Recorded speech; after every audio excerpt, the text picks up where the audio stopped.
Hello everyone, most welcome to your own channel Navsrijan.independent learning। प्यारे विद्यार्थियों, आज दो चर वाले रैखिक समीकरण युग्म का ये लास्ट टॉपिक मैं लेकर के आया हूँ, जिसके अंतर्गत हम लोग पढ़ेंगे सामान्य व्यवहारिक प्रश्न, जो दैनिक जीवन से संबंधित प्रश्न है या जो भाषाई प्रश्न है, भाषा पर आधारित जो समस्या है उसको रैखिक समीकरण के रूप में कैसे लिखेंगे, और रैखिक समीकरण के रूप में जब लिख लेंगे तो फिर उसका हल भी हम लोग निकालना जानते हैं।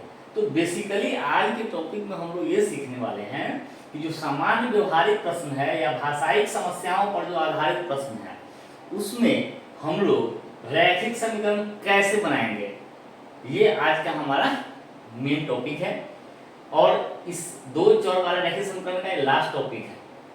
आशा करता हूँ इसके पहले जो क्लासेज हुई है जिसमें हम लोग रैखिक समीकरण का परिचय पढ़ा है, उसके बाद हम लोग रैखिक समीकरण का हल प्रतिस्थापन विधि से निकालना और लुप्तीकरण विधि से निकालना सीखा। फिर हम लोगों ने रैखिक समीकरण युग्म के संगतता के बारे में पढ़ा कि हल कब कब संभव है, क्या शर्तें हैं, उसका ग्राफीय निरूपण पढ़ा और ग्राफीय विधि से हल निकालने के बारे में भी हम लोगों ने सीखा। तो आज के इस टॉपिक में हम लोग भाषाई समस्या के बारे में चर्चा करते हैं। हम लोग थोड़ा इजी क्वेश्चन से लेकर के थोड़ा सा हार्ड या थोड़ा टफ क्वेश्चन की ओर बढ़ेंगे और इसमें मुख्यतः 5-7 प्रकार के प्रश्न हैं। मैं उन सभी प्रश्नों का एक एक टाइप आपको बताऊंगा ताकि आप उन सारे प्रश्नों को हल करने के बारे में सीख जाएं, और जब एक बार आप 2-4 टाइप का क्वेश्चन बना लेते हैं तो उससे रिलेटेड बाकी भी आपसे बन जाएगा। तो अभी जैसे मेरे पास एक क्वेश्चन है, आपके सामने बोर्ड पर एक सवाल दिख रहा है। क्या कह रहा है कि कक्षा 10 के 10 विद्यार्थियों ने एक प्रतियोगिता में भाग लिया। यदि लड़कियों की संख्या लड़कों की संख्या से 4 अधिक, तो प्रतियोगिता में भाग लेने वाले लड़कों एवं लड़कियों की संख्या ज्ञात कीजिए।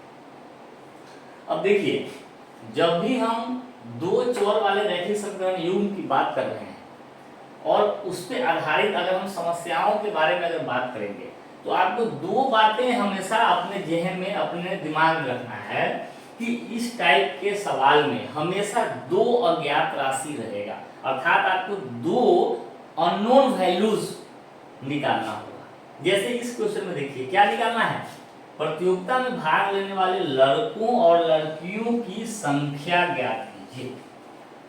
अज्ञात राशि क्या है, लड़कों की संख्या और लड़कियों की संख्या।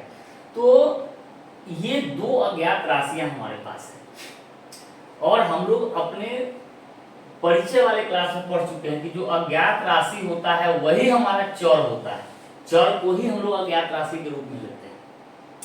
तो इस क्वेश्चन में जो समीकरण बनना है उसके लिए दो चर चाहिए, तो दो अज्ञात राशि हमारे पास है, मतलब दो चर हमको ले लेना है। अब दूसरी जो बात यह है, रैखिक समीकरण जो बनता है वह एक्चुअली संबंध के आधार पर बनता है।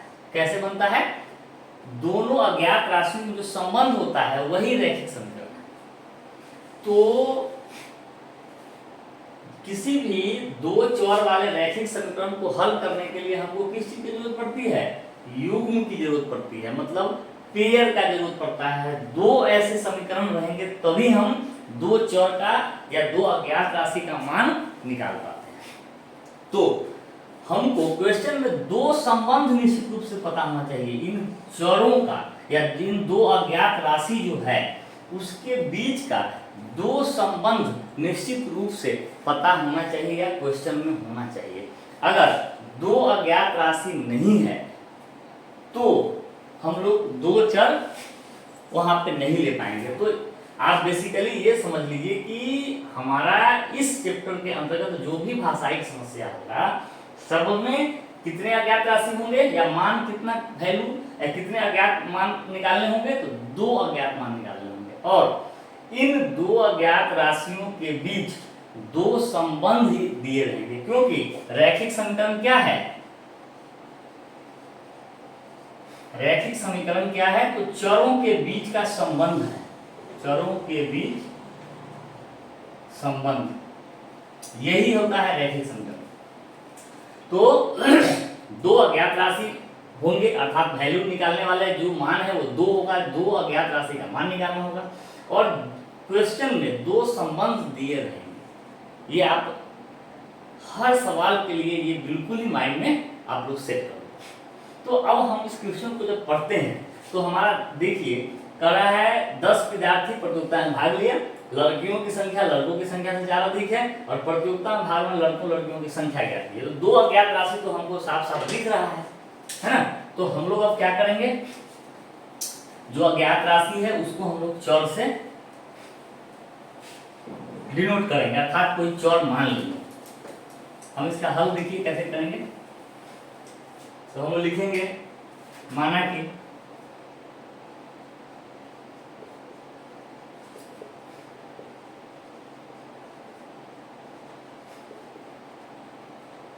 लड़कों की संख्या x एवं लड़कियों की संख्या y। ठीक है, 2 अज्ञात राशि तो हम मान लिए, अज्ञात राशि मिल भी गया और उसको मान लिया। अब हमको 2 संबंध पे विचार करना है। तो क्वेश्चन पढ़ेंगे, क्वेश्चन पढ़ के 2 संबंध हम लोग पता करेंगे कहाँ कहाँ संबंध दिया है, किन किन सेंटेंस में किन किन बातों में संबंध झलकता है। तो पहला सेंटेंस है कक्षा 10 के 10 विद्यार्थियों ने एक प्रतियोगिता में भाग लिया। इसका क्या मतलब है, प्रतियोगिता में भाग लेने वाले जो सदस्य हैं वो कितने हैं, 10 हैं। अर्थात जो भी भाग लेने वाले लड़के और लड़कियां हैं वह या उनकी कुल संख्या कितनी है, 10 है ना। तो एक संबंध हमको मिल गया, क्या मिल गया कि प्रतियोगिता में जो भाग लेने वाले लड़के और लड़कियां हैं उनकी संख्या 10 है। तो हम लोग लिखेंगे प्रश्न से क्या है, लड़कों की संख्या और लड़कियों की कुल संख्या ये दोनों मिल करके कितने हैं, 10 है। तो हम लोग लिखेंगे x जोड़ y, ये किसके बराबर हो रहा है, 10 के बराबर। बहुत इजीली हमारा एक समीकरण बन गया। अब हम लोग दूसरा समीकरण पढ़ते हैं, लड़कियों की संख्या लड़कों की संख्या से 4 अधिक है। फिर से पढ़ेंगे, लड़कियों की संख्या लड़कों की संख्या से 4 अधिक है। हम लोग यहां लिखते हैं क्या, हमारा संबंध क्या कहता है, लड़कियों की संख्या, ठीक है, क्या है, तो लड़कियों की संख्या है क्या, लड़कों से 4 अधिक। यही बात हमारा ये लाइन कर रहा है ना, ये सेंटेंस क्या कर रहा है, लड़कियों की संख्या लड़कों की संख्या से 4 अधिक है, लड़कियों की संख्या है लड़कों से 4 अधिक, ठीक है ना। तब लड़कियों की संख्या क्या माने हैं हम लोग, y। तो y है, और है का मतलब बराबर है का क्या मतलब है, बराबर है किससे, लड़कों से 4 अधिक। तो लड़के क्या है, x है, और x से 4 ज्यादा। हम आपको बोलेंगे कि 12 से 5 ज्यादा क्या होगा, तो 12 + 5 होगा। तो उसी प्रकार से लड़कों से 4 अधिक, तो लड़के की संख्या x है, तो x से 4 अधिक मतलब x + 4। हमारा एक और भी इक्वेशन लगता है बन गया है ना। इससे हमको क्या इक्वेशन मिलेगा, तो हमको मिलेगा y - x = 4। ये हमारा समीकरण 2 बन गया, है ना। आसान, काफी आसान हो रहा। तो एक इक्वेशन ये आया और दूसरा इक्वेशन ये आ गया। अब आप इन दोनों इक्वेशन में आप देखिए कि किस विधि से हल करना है। आप 2 विधि बेसिकली 3 विधि सीखे हैं, प्रतिस्थापन, विलोपन और ग्राफीय। तो आप अभी बीजगणितीय विधि के बारे में हम लोग बीजगणितीय विधि से हल करेंगे। ग्राफ विधि से हम लोग हल करना तो सीखे हैं, और जब क्वेश्चन में बोला जाए तभी ग्राफ विधि से हल करना है, अदरवाइज हम लोग बीजगणितीय विधि से हल करेंगे। तो हम लोग अगर बीजगणितीय विधि से हल करना चाहेंगे तो हम लोग एक प्रतिस्थापन पढ़ा है और एक विलोपन पढ़ा है। अब देखिए आप लोग ये सोचिए कि किस विधि से हल करना आपके लिए आसान होगा, ठीक है। अब हम लोग क्वेश्चन को, समीकरण को हम यहाँ पे लिखते हैं।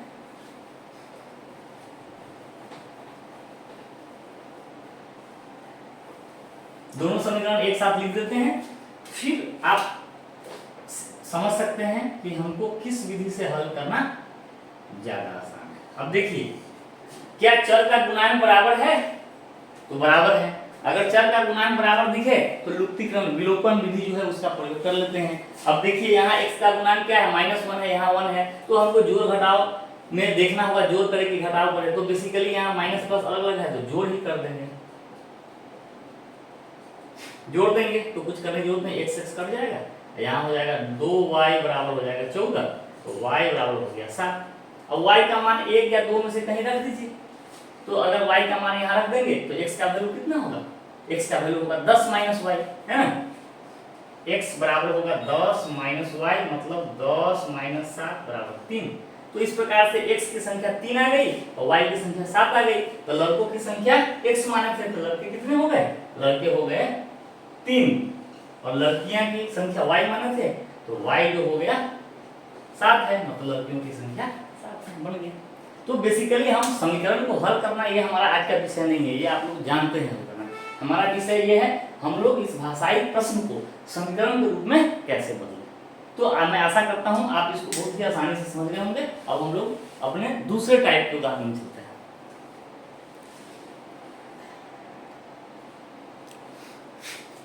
अब हमारे सामने ये एक दूसरा प्रश्न है, दो अंकों की एक संख्या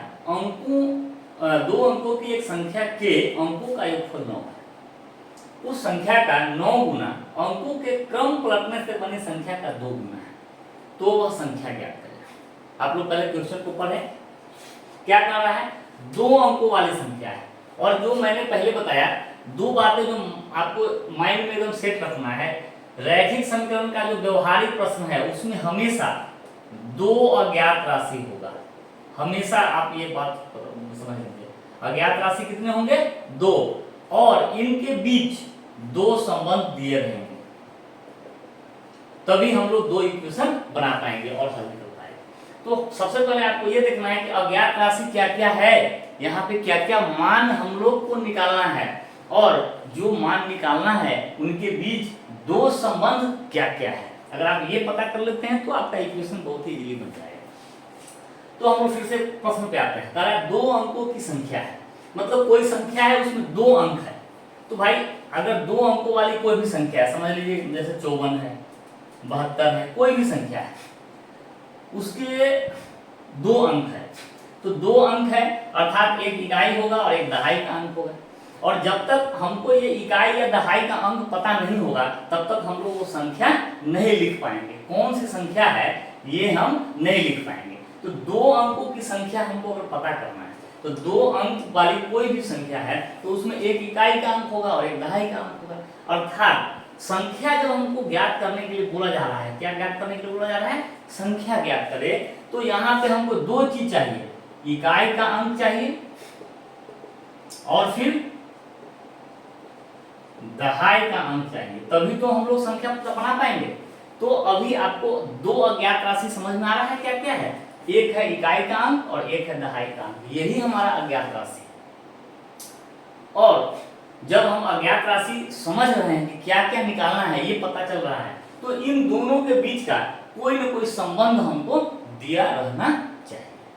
तो अब हम लोग इस क्वेश्चन को बनाने के लिए हम लोग पहले लिखेंगे कि माना कि इसका हल कैसे होगा, लिखेंगे माना इकाई का अंक x है,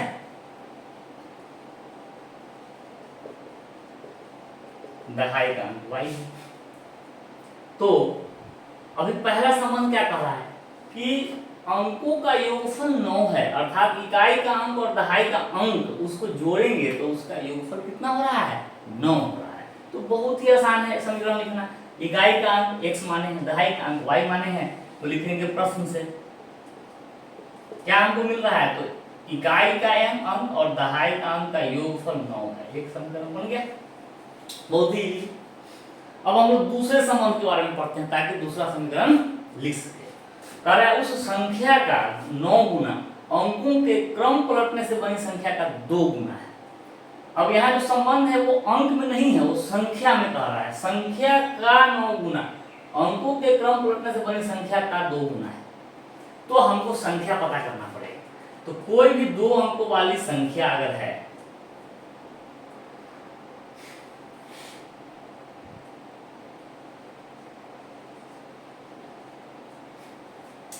तो वो संख्या कैसे बनता है, तो दहाई का अंक में 10 से गुना करना होगा और इकाई का अंक में 1 से गुना करके जोड़ेंगे, तभी तो वो संख्या बनता है। आप लोग अपने तीसरे चौथे क्लास में पढ़े होइएगा, एक होता है विस्तारित रूप, क्या होता है, एक्सपैंड फॉर्म। तो जो एक्सपैंड फॉर्म जैसे 54 का एक्सपेंशन करेंगे तो क्या मिलेगा, 5 गुने 10 जोड़ 4 गुने 1, यही तो इसका विस्तारित रूप है। कहेंगे 125 का विस्तारित रूप तो क्या होगा, सैकड़ा में 100 से गुना करते हैं प्लस दहाई में 10 से गुना करते हैं प्लस इकाई में 1 से गुना करते हैं, यही तो विस्तारित रूप होता है संख्या का। तो हमको दहाई इकाई का अंक पता नहीं है, एक्चुअल वैल्यू नहीं पता है, अचर है, तो हम लोग उसका वैल्यू क्या लिखेंगे, दहाई गुने 10 प्लस इकाई गुने 1, ये हो गई संख्या। तो अब संख्या का संबंध किसके साथ है, अंकों के क्रम पलटने से बनी संख्या। तो हम लोग को ये पता करना होगा कि अंकों का जब क्रम पलटेंगे तो कौन सी संख्या प्राप्त हो जाएगी, अर्थात दहाई का अंक जो है इकाई हो जाएगा और इकाई का अंक दहाई हो जाएगा। तो हम लोग लिखेंगे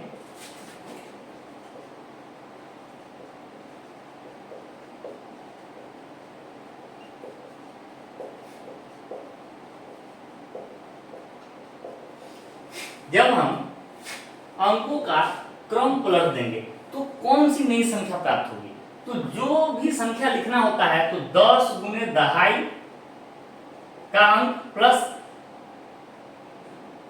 1 गुने इकाई का अंक, यही तो संख्या होता है।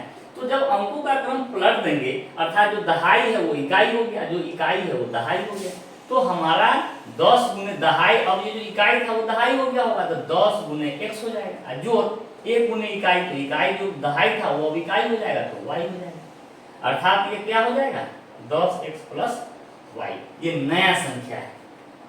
हम लोग ये क्यों निकाल रहे हैं, क्योंकि संबंध के बाद में जो चर्चा है वह संख्या का है और अंकों का क्रम पलटने से बनी संख्या का है, इसलिए जिसके जिसके बीच संबंध निकालना है या दिया हुआ है, सॉरी जिसके जिसके बीच संबंध दिया हुआ है हम लोग पहले उसको बना लेते हैं, रॉ जो जरूरी चीज है उसको पहले हम लोग प्राप्त कर लेते हैं। अब हम लोग विचार करते हैं इस संबंध पे, ये संबंध क्या कहता है कि संख्या का 9 गुना,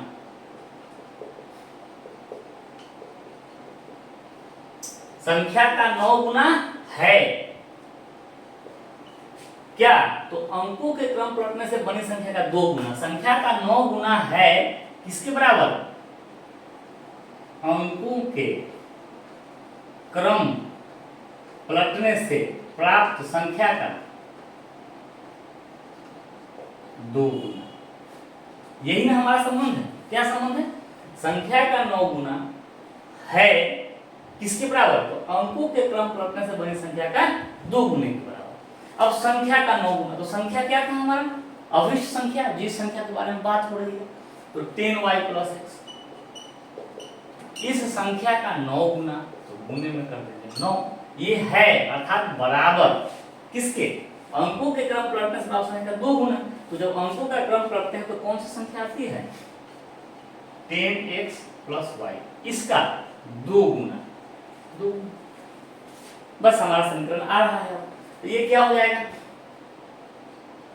90y प्लस 9x बराबर 20x प्लस 2। अब सारे x y को एक तरफ ले आइए और अचर जो है उसको दाहिने तरफ छोड़ दीजिए, या नहीं है तो 0 रह जाएगा, तो आप इधर ले आइए तो 20x इधर आएगा माइनस हो जाएगा, है ना, तो minus 20x plus 9x sorry plus 90y minus 2y equal to 0, तो क्या बचेगा यहाँ minus 11x plus 88y equal to 0। अब आप 11 कॉमन लीजिए तो माइनस x प्लस 8y बराबर 0, तो 11 हो जाएगा, ये भी 0 हो जाएगा। तो दूसरा समीकरण हमारा क्या आ गया, दूसरा समीकरण हमारा आएगा minus x plus 8y equal to 0, ये हमारा हो गया दूसरा समीकरण। अब जब 2 समीकरण प्राप्त हो गया है तो हम लोग क्या देखेंगे, बीज गणितीय विधि से हल करेंगे, अर्थात प्रतिस्थापन या लुप्तीकरण से। जो आसान लगेगा आप दोनों समीकरण को देखिए और खुद से आप यह पहचानिए कि हमको कौन सा विधि यूज करना चाहिए, ताकि हमको कम कैलकुलेशन में ये क्वेश्चन का हल निकल जाए। शायद आप देख के समझ पा रहे होंगे, लुप्तीकरण करेंगे, x से x कट जाएगा, 9y का वैल्यू अर्थात ये y का मान निकल जाएगा, फिर हमारा x का मान भी निकाल लेंगे, फिर हम लोग संख्या बनाएंगे, और संख्या जब भी बनाएंगे तो क्या लिखेंगे, 10y प्लस x रख लेंगे, 10 गुने दहाई का अंक प्लस इकाई का अंक, ये करने से हमारी संख्या प्राप्त हो जाएगी। तो इसको भी आप लोग एक इस टाइप का भी बहुत सारा क्वेश्चन होता है, मैं तो एक क्वेश्चन बनाया, बाकी क्वेश्चन आप लोग खुद से इसको हल करेंगे। क्योंकि मैं एक चीज ये भी देखता हूँ कि बहुत सारे टीचर्स हैं जो यूट्यूब पे पढ़ाते हैं, वो लोग एक्चुअली करते क्या है, सारे क्वेश्चंस को हल कर देते हैं, और बहुत सारे स्टूडेंट्स को अच्छा भी लगता है, परंतु वो आपके लिए बहुत ही घातक चीज है।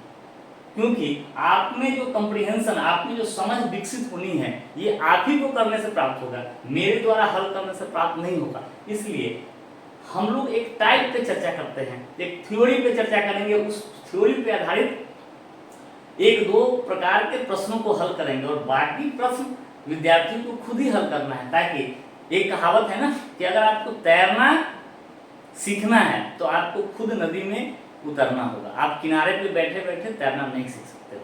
तो अगर आपको इस प्रकार के प्रश्नों को बिल्कुल ही अच्छे ढंग से समझना है, और आपको अपने आप को लायक बनाना है, इस लायक बनाना है कि आप इस क्वेश्चन को हल कर सके आसानी से, तो एक दो टाइप और थ्योरी उसको आप पढ़ें और बाकी आप खुद हल करने का प्रयास करें। अदरवाइज आप YouTube पे सारे के सारे क्वेश्चंस को हल करते हुए देखो, बट आपको कुछ हासिल नहीं होगा, आपको एक सरल गुना भाग जोड़ घटाव में आपको गलती होगी। ये मेरा बिल्कुल आजमाया हुआ बात है। अतः आप लोग सर्टेन क्वेश्चंस और थ्योरी देखें और बाकी क्वेश्चंस खुद से हल करने का प्रयास करें।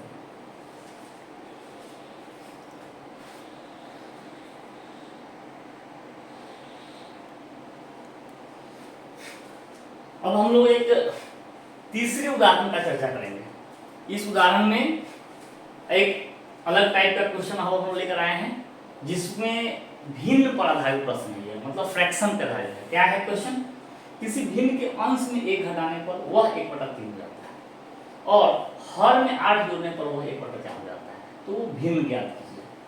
पहला चीज जो आपको करना है, आपको ये सोचना है कि दो अज्ञात राशियां क्या क्या है इस क्वेश्चन में। आपको सबसे पहले यही चीज सोचना है कि दो अज्ञात राशि क्या क्या है, और इनके बीच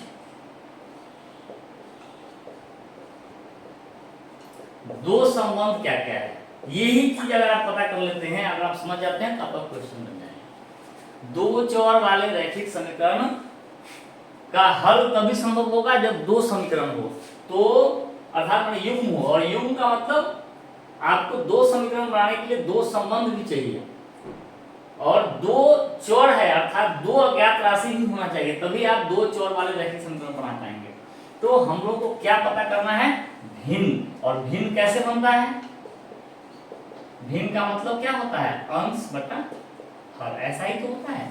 अर्थात अंश भी पता होगा, हर भी पता होगा, तभी तो भिन्न का मान ज्ञात होगा। तो दो अज्ञात राशि हमारा क्या क्या हो गया, एक अंश है और एक हर है, जो हमको पता होगा तभी हम भिन्न का पता कर सकते हैं। तो दो अज्ञात राशि पता चल गया, क्या क्या लेना है। तो अब हम लिखेंगे, माना कि अभिष्ट भिन्न, माने जो हमको चाहिए, जिस भिन्न की बात हो रही है, अभिष्ट भिन्न उसी को बोलते हैं। माना कि अभिष्ट भिन्न का अंश x और हर y, दो अज्ञात राशि तो पता चल गया। अब हमको संबंध भी पता होने चाहिए। तो संबंध देखिए, क्या डायरेक्ट अंश और हर में है कि किसी दूसरे तरह से संबंध है। तो कह रहा है भिन्न के अंश में 1 घटाने पर वह 1/3 हो जाता है। मतलब डायरेक्ट अंश और हर का संबंध नहीं है, भिन्न के अंश की बात कर रहा है, मतलब भिन्न पता होगा फिर उसका संबंध हम लोग को दिया हुआ है। तो अभिष्ट भिन्न का अंश x और हर y है, तो भिन्न क्या होगा, तो भिन्न होगा x/y। अब हम लोग संबंध पे आते हैं। कह रहा है भिन्न के अंश में से 1 घटाते हैं प्रश्न से, ठीक है, अंश x है तो उसमें से 1 घटाते हैं। और हर के बारे में कुछ नहीं बोला, मतलब हर जैसे का तैसे रहता है, तब वह भिन्न 1/3 हो जाता है। भिन्न के अंश में से 1 घटाने पर वह 1/3 हो जाता है, अर्थात भिन्न जो भी है x/y है, हमारा भिन्न क्या था x/y। अगर इसके अंश में से 1 घटा देते हैं तो वह 1/3 हो जाता है। यही हमारा एक इक्वेशन बनाएगा, या इसको हम सॉल्व करेंगे तो क्या होगा 3x - 3 बराबर हो जाएगा y को इधर ले आएंगे तो हमको क्या मिलेगा 3x - y और 3 को उधर कर देंगे बराबर 3। ये हमारा एक इक्वेशन दे दिया बहुत ही आसानी से। अब हम लोग दूसरे समीकरण दूसरे संबंध पे चर्चा करेंगे ताकि दूसरा समीकरण हमारा प्राप्त हो सके। तो यहां से तो एक संबंध दिया था और एक समीकरण भी प्राप्त हो गया। अब हम लोग दूसरे संबंध के बारे में पढ़ते हैं। क्या करता है कि हर में 8 जोड़ने पर वह 1/4 हो जाता है। फिर लिखेंगे पुनः दिया हुआ है, क्या दिया हुआ है हर में 8 जोड़ते हैं, वो भिन्न क्या है x/y। और अगर इसके हर में 8 जोड़ देते हैं, अंश में कुछ नहीं परिवर्तन करना है, कुछ बोला नहीं है, तो अंश जैसा ही रहता है। और हर में 8 जोड़ते हैं तो वह हो जाता है किसके बराबर 1/4 के बराबर। तो 1/4 के बराबर कर देंगे, क्रॉस मल्टीप्लिकेशन करके इसको सरल कर लीजिए।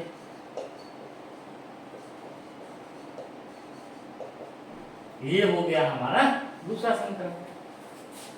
अब आप लोग दोनों समीकरण को एक बार देखिए और विचार करना है कि किस विधि से हल करेंगे तो हमारा क्वेश्चन आसानी से हल होगा। और इस प्रकार x और y का मान आपको खुद से निकालना चाहिए। x और y का मान निकाल लेने के बाद भिन्न जो ज्ञात करना है, तो भिन्न बराबर अंश बटा हर, तो जो x का वैल्यू आएगा ऊपर और हर का वैल्यू y जो आएगा वो नीचे कर देंगे, अंश बटा हर के रूप में लिख देंगे, भिन्न का वैल्यू पता चल जाएगा। तो आप इस प्रकार से भिन्न वाला कोई भी क्वेश्चन होगा आप उसका संबंध पकड़ के आप उसको हल कर सकते हैं।